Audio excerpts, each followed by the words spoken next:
We're Designing Spaces, the show that's all about you and your space, your home and surroundings. I'm Debbie Marie. And I'm David Jones. Here on Designing Spaces, we take a look at all aspects of your home, your property, including your lifestyle. On today's show, we have healthy home solutions, an appropriate theme now that spring is here. That's right. Debbie, I've seen you've been out there with the TV crews discovering some very effective ways we could all make our homes healthier places to live. Yes, I have. So stick around and see it all right here on Designing Spaces.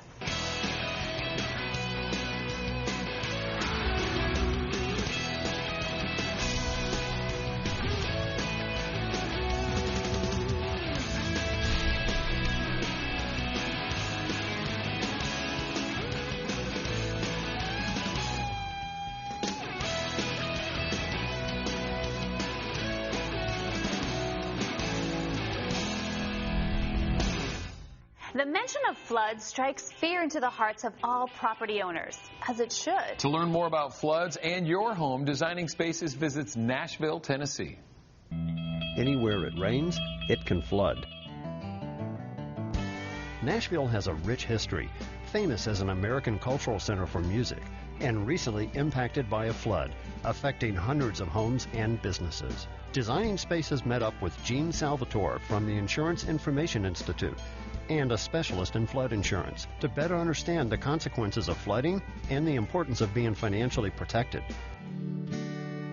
Well, people don't like to think that disasters will happen to them, but disasters do happen, and one of the most common natural disasters in this country are floods. And in fact, 90% of all natural disasters have some form of flooding. Flooding occurs everywhere.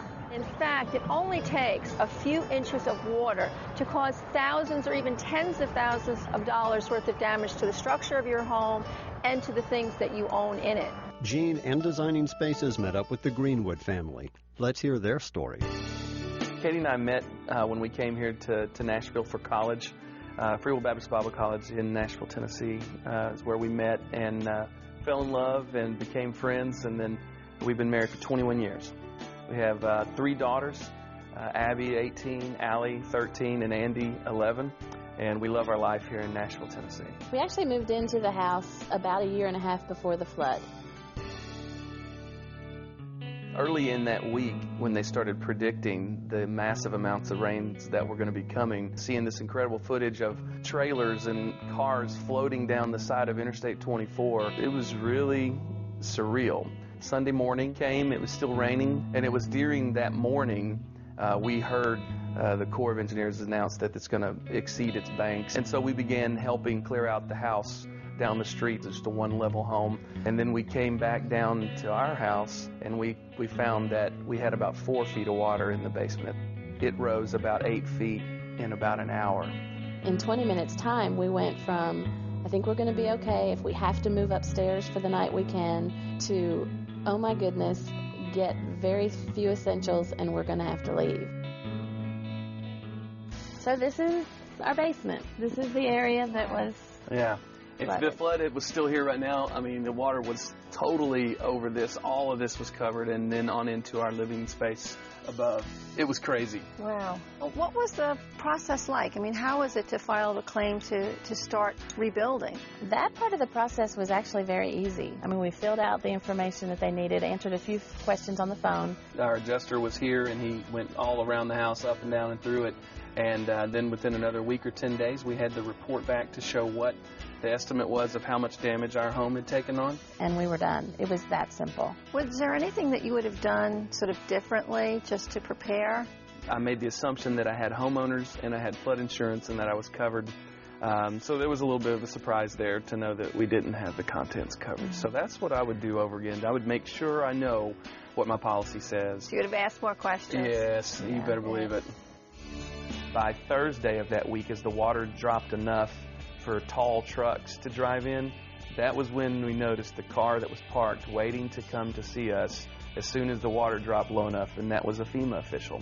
And it was very comforting to see their quick response, to know that they were there.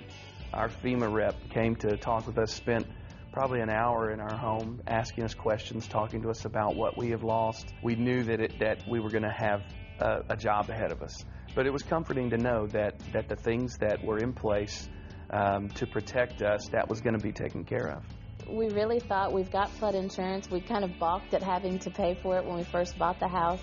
It was a required thing because of where we live, and of course at that moment we thought, well, we are so glad we did it. Unfortunately, we didn't know until after the fact that we did not have flood insurance on our contents.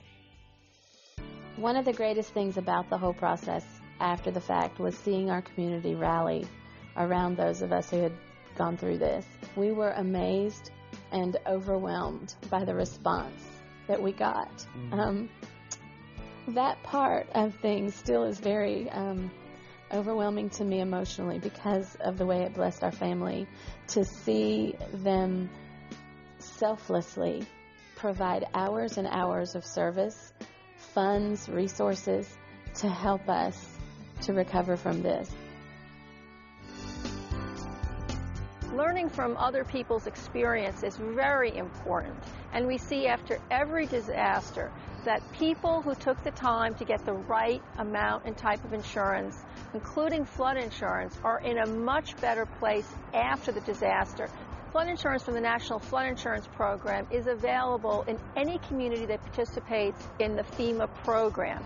To determine your risk of flooding, it's actually quite easy. You can go to FloodSmart.gov and put in your address. To learn more or have your questions answered about the National Flood Insurance Program, visit the website at FloodSmart.gov/designing spaces.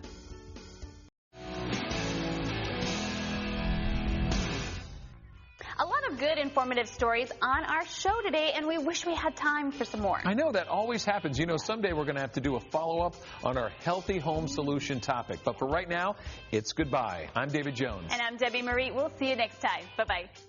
You can visit these websites to learn more about the participants on this edition of Designing Spaces.